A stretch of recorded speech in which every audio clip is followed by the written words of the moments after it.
Hey folks, it's Casper from Silver Tiger Media with you again, and tonight we have a very, very special treat indeed. It's Bonnie Reed. How are you all? Very well, thank you. Fantastic. Thank you so much for joining us for a chat tonight. It's greatly appreciated. Thank you for having us. First of all, congratulations on your selection for opening the She Who Rocks show in Wollongong on June 5th at Waves. So a little bit of a chink, a bit of a cheers there. Cheers. Thank you. Oh, tremendous. Very exciting. We can't wait to see you performing. Do you think we can get some enemy? Oh, yeah. That's always a guarantee. If that has anything to do with it, it's a guarantee. Yeah, all our moves are in that song. I mean, no, what Kat said, maybe. It's a secret. Yeah. We won't definitely not accept the entire world. So Jess, tell us the story of how you and Kat decided to start the band. I understand it's a bit of a funny tale. Oh, has it become that notorious already? Anything? How did you hear about that? Well, look, I don't know anything about that. Every time we get asked this question, I say it time and time again, but I always get Kat to answer that question and tell this story, and I'm sure she's tired of it. But it's purely because you'd think by now, after this song, I would remember it, but I remember one thing, and I remember that's falling through the door and being like, "Hey, man!" Other than that, do you have time? We have time. We'll do the short of the long. Okay, the short of the long. I'll do my best. So I was playing in another band. Yes. With a drummer, and Jess and her acoustic duo buddy opened for us one night. And they were awesome as usual. Jess was back then an urban legend to everyone. She was her voice was well known in all the pubs in Sydney, every dirty, dingy pub, she was there and she was onto that, and we used to follow her around secretly. Anyway, we were playing the same gig. She and her duo mate opened up, and me and the drummer were just blown away by their performance and decided that we should form a three-piece punk rock outfit with her. Early on in the night. As you do. As you do. Anyway, so at the end of the night, after all the bands had played, the drummer and I were outside having a cigarette, back when I used to smoke and back when I was a little badass. Before she became sensible. Before I started drinking water.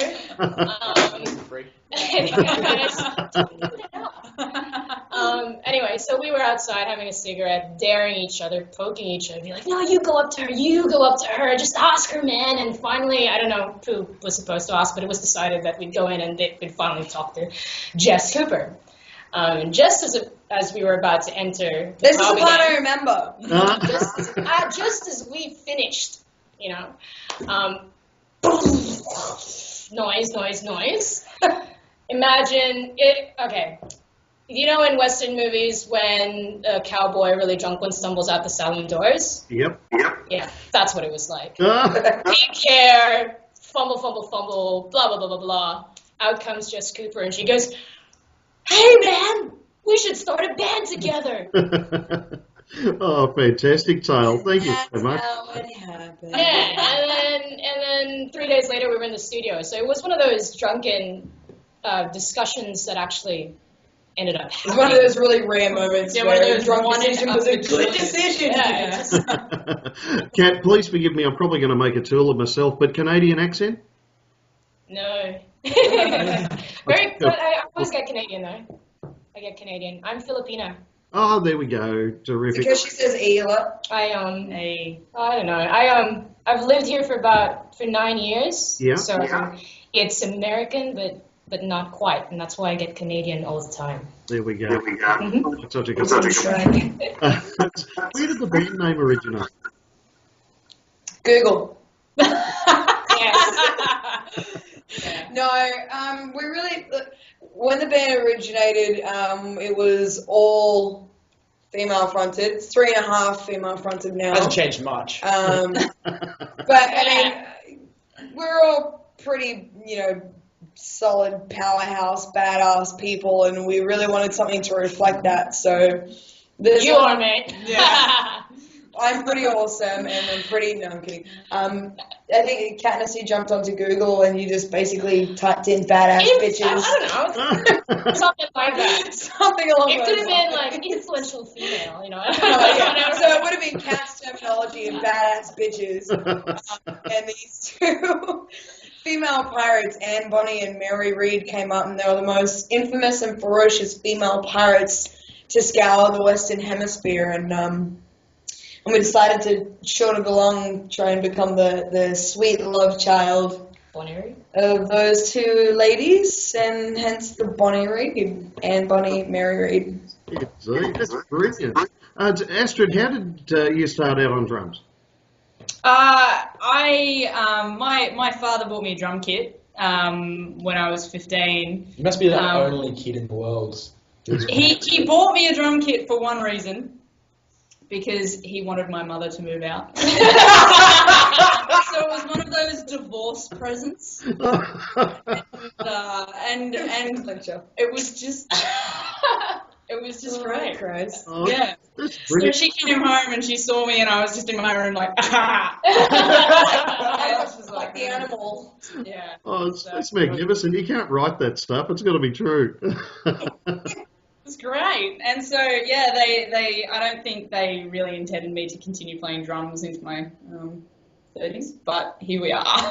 We are. Well, Oh, tremendous. Jeremy, brother, Yes. Hi. do you feel a bit alienated from time to time? No, really not. It's Love. it's a very, I don't know, just the sort of relationship that happens within the band is it's not very sort of egocentric in the way that a male person might feel alienated. It's very welcoming, and the whole community that sort of surrounds the band is like that. That's what I thought it might be like when I joined, but it's not at all. And my personality isn't a dominant alpha male type anyway. So, that's the sort of thing. So we all pick on him. And you see what I mean? And I'm like, this sort of thing doesn't bother me. So, you don't have a choice. no, I thought you were going to ask me about bass or something. I was like, No, wait, what? Like these fingers or picks? Oh, we'll have him. So yeah, no, it's just a very equal situation. He's like our little brother. Yeah, put it this way: when we go out, he doesn't start the fights. Yeah, True story. yeah. He drags us away from them. We're off Fantastic. to Texas. Look, obviously for the She Who Rocks tour, you're expected to dress appropriately, or are we okay with just staying as you are? We always dress well. It's kind of a thing. We have kind of stage clothes unofficially, and there's always the discussion before one of the gigs, which is what are we wearing, guys? It is the most crucial conversation of every gig. And Jeremy's the one that always brings it up. Anyway. This is what I mean about So not back being clothes the and- particularly dominant male kind of. That's the sort of thing that stresses me out. Guys, what are we wearing? Jeremy's the guy that brings the hair Who's got the straightener hair and straightener, the hairspray and yeah. all Yeah. that. So yeah, we've sort of developed a particular gigging outfit for this year that we were wearing all of the Philippines tour, which is essentially black. We tend to be It's quite called colourful the people. gig blacks. The gig blacks, but we've got colourful hair, guitars, that sort of thing. So we make sure we pop in other ways. Absolutely. The base question, if I may, fingers or picks? What do you prefer? Bit of both, mate. 6 of 1, half a dozen. Yeah. They both have their own uses in different situations, and I tend to. Is there something funny? I said, No. Go I on. was, yeah. Eat a bag of pigs. So yeah, no, I play about half the set with fingers, half with picks. Okay, terrific. Look, I've got to ask you all, how has Live to Tell travelling for you? It's been a while since its release. Going well? It's been bloody excellent. It's still extremely overwhelming to see, I guess, how still well received it is. Like we've just come off the back of a tour of the Philippines in March. So we've been home for 2 months, I guess, this weekend, 8 weeks. And the amount of people that we've met through going and touring it, and so many more people now that actually have it and still come back to us and are just like, whoa. Yeah. So I think we've been really, really, really lucky Yeah. with this particular EP to have, number one, the opportunity to be able to tour it so well, and I guess number two, above everything, is for it to be so well received. Like, it was completely unexpected. It's still new to a lot of people. I think, because we took it to the Philippines, and most of them had never heard it before, so it was kind of nice to do it here at home first. Got a second breath of life. And it got there. exactly a second breath. And Traction in the States and the UK as well, which has been far out. it's incredible. It's really humbling the support we've gotten from all around the world, And honestly, like, we're writing better stuff now, so it's exciting to have that in our pocket, but then also know the stuff we're writing at the moment is even better. So Absolutely. And look, obviously, it's going to be a tremendously big deal to be working with the Baby Animals and the Superjesus. yeah. You have a tremendous catalogue of tracks so far. Have you decided on a set list yet? yes. Terrific. Absolutely. It's obviously going to be killer. Well, we've got a gig this Saturday. We definitely want to do a Baby Animals cover. Yeah, Yeah, we we know. always do a Baby Animals Awesome. cover. Philippines, all the people in the Philippines In fact, who we saw opened us with it. are Yeah, now like like Baby they're all Animals Baby fans. Animals fans. So we had to scrap that, which was a real shame because that song gets us into the set. Yeah. And it was so tight. Yeah. Indeed. Do you have a favourite track to perform live? A few. Yeah, are you talking covers or originals? No originals, your own stuff. Days Gone By is my favourite now. Days, yeah. Days. Oh, there's a new one. Yeah, I'm always going to be a sucker for Hands and Enemy and Runaway and Days Gone By And Bullet. Purpose and We like playing our own songs. They're all good. Indeed. No, we like it. Yeah. That's brilliant. And from the Philippines tour, is there anything in particular that you've taken away from that experience?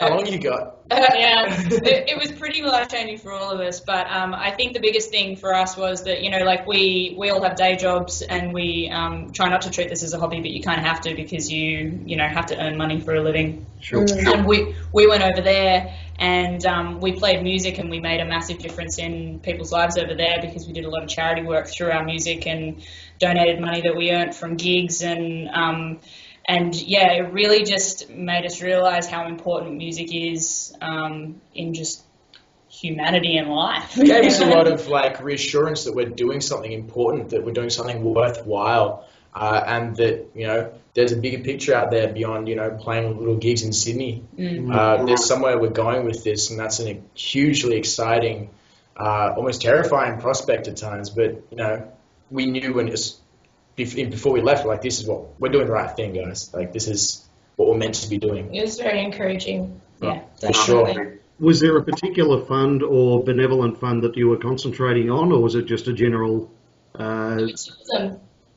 One is called GK, and the Yep. other is called Juma Jam. Jeremy, do you want to shed a little light on both of those? GK is a huge operation that is involved in so many things. Their main thing is building communities within the Philippines in areas that have been hit by either natural disasters or poverty. So in the place of slums, they build these communities where people live and work together. That's their big thing, is succeeding as a community. And as well as that, they have an education program that's got the goal of basically getting the Philippines out of poverty by 2024. Wow. I can go into a lot more detail, but that's sort of that's enough for now. And Juma Jam, basically they create music-based education tools for those working within the GK communities. Anything else to add to that?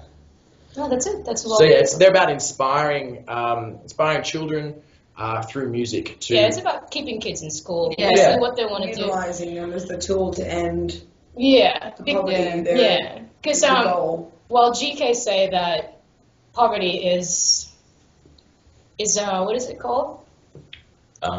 Poverty is a behavioral problem with economic consequences. Okay. That's what GK say. And Juma Jam are trying to change that behavior through the kids as well. They're focusing on the children because once they keep the kids in school, then they have a better chance for a brighter future. That's how the two work together. Yeah. Oh, wow, good on you. You should, hats off to you for going down that track. It really is very, very kind of you indeed. It makes people like me listening to what you're saying extremely proud of you for what you're doing overseas. It's tremendous. So getting back to your music just for a minute, you have a tremendous diversity of your sound. With the greatest of respect to you, I hear lots of Susie DiMarchi, of course, The Pretty Reckless, Lizzie Hale. Who have influenced you over the course of the band's development? Yep. Yeah. I think we've all got eclectic taste, but there's no doubt that, we all have a massive band crush on the Baby Animals. We do. Yeah, and we've been fortunate to meet them in the past as well, meet Susan, and we can't wait to share a stage. Oh my God. Right. Yeah. It's kind of a big deal to us. It's called a milestone. It's going to go on Facebook. It's on the bucket list.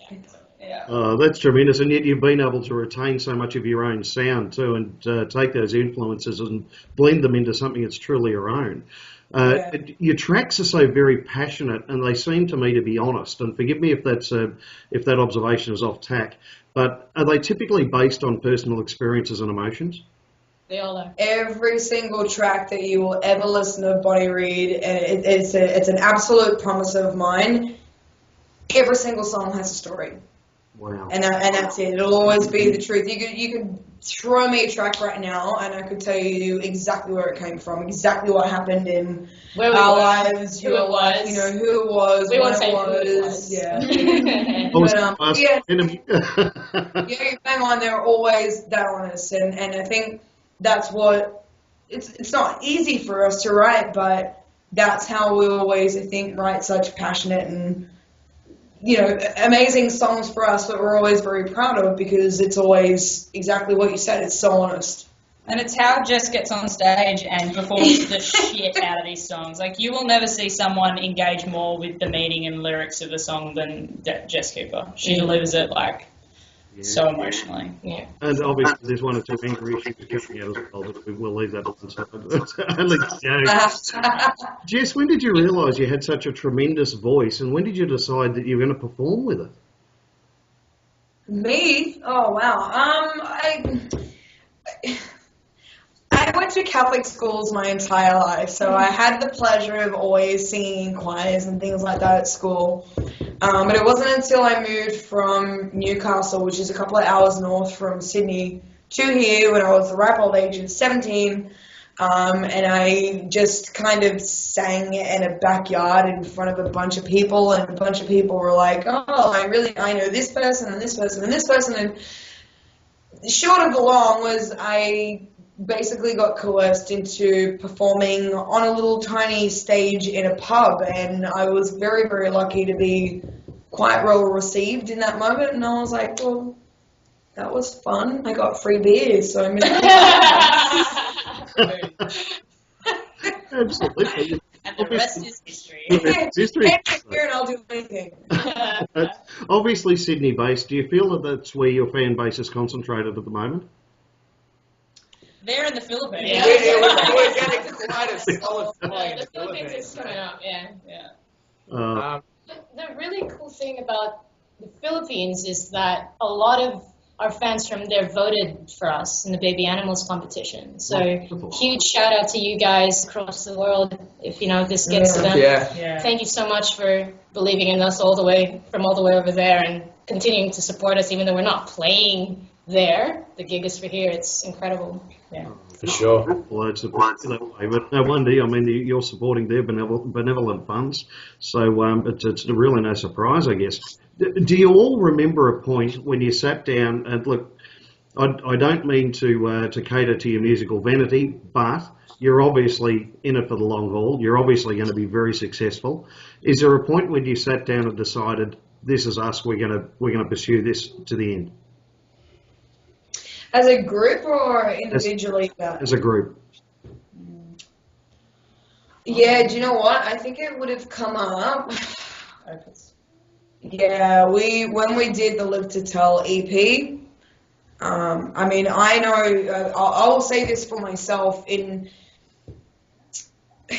I'll let you in a little bit of a Live to Tell EP secret. Okay. One of the tracks, when we went to Melbourne, where we recorded it with Mark Opitz, we stayed in this house together for a week, and And it was probably one of the most amazing times, and I would go so far to say holidays of my life, because it wasn't a job for me, it wasn't business. I was hanging out with my 3 best mates for a week, cooking breakfast for them and all that shebang. But we wrote one of the tracks while we were down there that's actually on the EP, and I have never had a moment that has been so honest, so easy, and so natural to accomplish. And it wasn't like I went, OMFG, we've got to record this in 30 minutes, or tomorrow morning, and we need to just pump out a track. We sat down so honestly. I remember actually sitting out the front on the balcony with you, writing it, and everything just went, and it came out, and I'll wrap it up. But in that moment, I was just like, that's how easy this is to create something that I'm so passionate and so in love with. And I'm really lucky to have that, so I would do that for the rest of my life. That was just like a proving moment for me personally. Very profound indeed, absolutely. And look, I have to ask you, what do you want your fans to feel when you play? I want it to be still. I'll speak again because I'm the lead singer. It's all about me, so I really want I want them to hear a track or a word or a lyric, and I want it to just feel like they've been, what's that Street Fighter moment in? Having the crap beaten out of them. I just want him to go, holy shit. That's what I've been trying to say. That's what I've been missing. That's what I've been trying to feel. That's what I've needed that whole time. That's what's been missing. Well, for me and my family, you do. Without a shadow of a doubt, and we thank you very much for that collectively. It's exactly what you achieved for us. I've got to ask you a fun question, if I may, to sort of wind things up. If you had an unlimited budget, what would be your ultimate rider? Rider? Do you want the R-rated version? Or you want the G-rated version? Whatever you like. R-rated's just fine. I'm a total sucker for massages, so number one, that'll be on there. A masseuse? Yep. I want a massive platter of sashimi. Oh. Ah, yeah. Good call. Like that one. Yeah. Casey Jägermeister.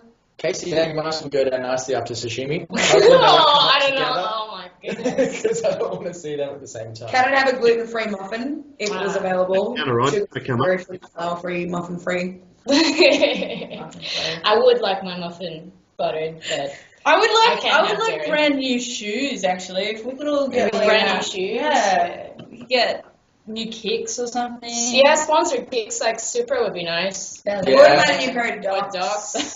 Look, you lost me at the buttered muffin. I'm still back there. So. I wouldn't mind a new tattoo. I'll have Cat Bundy. I'll sacrifice the 80s, just give me Cat Bundy's. Oh, it's like stage stuff as well, because I want you on like a Tommy Lee style drum roller coaster. Yeah. That would be sick. That would be awesome indeed. Can we expect another recording soon? What do you think? Sorry, what? Can we expect another recording soon? Maybe an album? Oh, we got one. We have. Should we enlighten on the plan? Yeah, tell the background of it as well, because it has to do with what we did in the Philippines. Yeah. Yeah. Sure. We recorded just before we went to the Philippines, and it's almost finished. It's a track that we're gonna donate all proceeds to the charities that we worked with over there, and we filmed the video clip over there as well on this beach. Just sand going absolutely everywhere, and sunset and hair and wind and sunglasses. But so we've got a really cool video clip coming out too with that, and all of that's going to be out like really soon. Like we're talking within months, kind of thing. So that's really exciting for us. And then after that, well, we'll play it for you. We're playing it for you at the gig, but we haven't released it yet. So no, not yet. We'll see. Let us know what you think. Well, we're not that sort of media company, but thanks for the scoop anyway. It's tremendous. A lot of people will be very excited indeed. And look, congratulations once again on She Who Rocks. Obviously, it's an enormous achievement for you all, and it'll be great for people to come out and see you and get more exposure to your wonderful music. As I say, we're just fans. We can't get enough of it. You quite obviously are She Who Rocks, 3 girls plus 1. If I may be so bold, with the greatest of respect to yourself. I'm alright with that, mate. Almost all girl band. Yep. And we're really looking forward to it, guys. Thank you so much for your time tonight. We'll look forward to seeing you up on stage. Yes. Good to talk to you. See you there. Perfect. Take care. See you later. Bye. Guys.